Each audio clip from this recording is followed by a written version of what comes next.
二、绿血球作品手记同赏识。绿血球是暂编的第一本史诗，1965年10月出版，丽莎发行。列入列丛书之册，36块，毕业体现捐以此书献本阿水之力。阿水就是作者的中学同学、好朋友刘庆水先生，全书编排目录事业、内文技术事业，包括反腐、陈前武、新闻事业、本两集。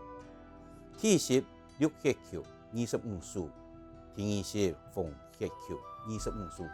总共50书时，是作者20太郎年史历，在将近400书诗篇地图，选出比较好的诗出版。这册史诗原单是用日文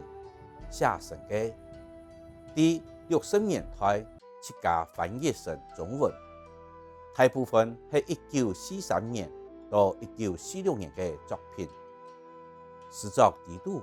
表现出自信的感觉同语言的新鲜，并无凭专业来修饰。有的作品还用儿童诗的形式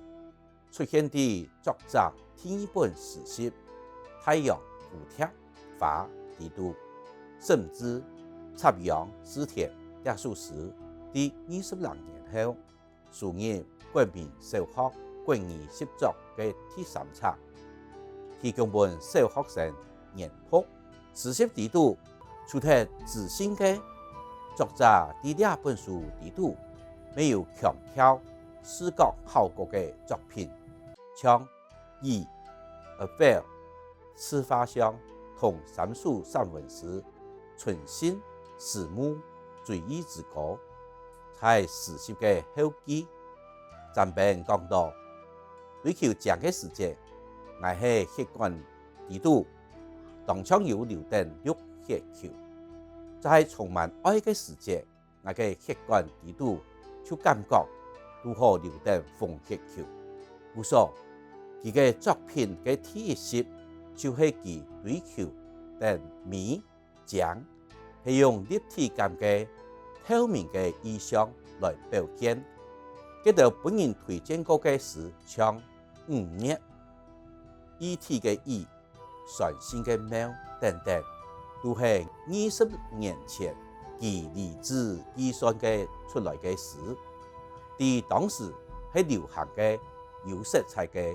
有光彩的，都见很当有特色。第二是红血球，是其追求的爱，还有异国情调的歌颂等，像春心、始末、追忆之歌，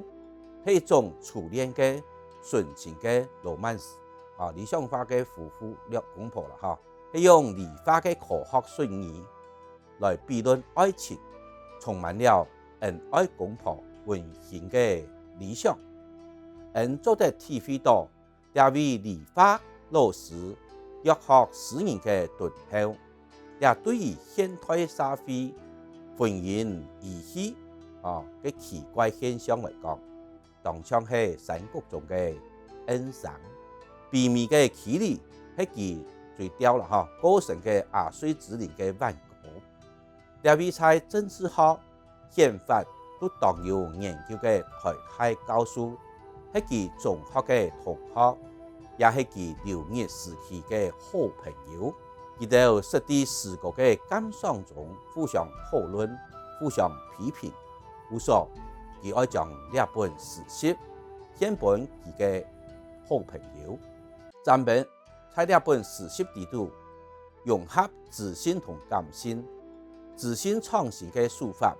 是佢對新詩美感的追求。感性關懷的內容，是佢嘅愛同錫的表現。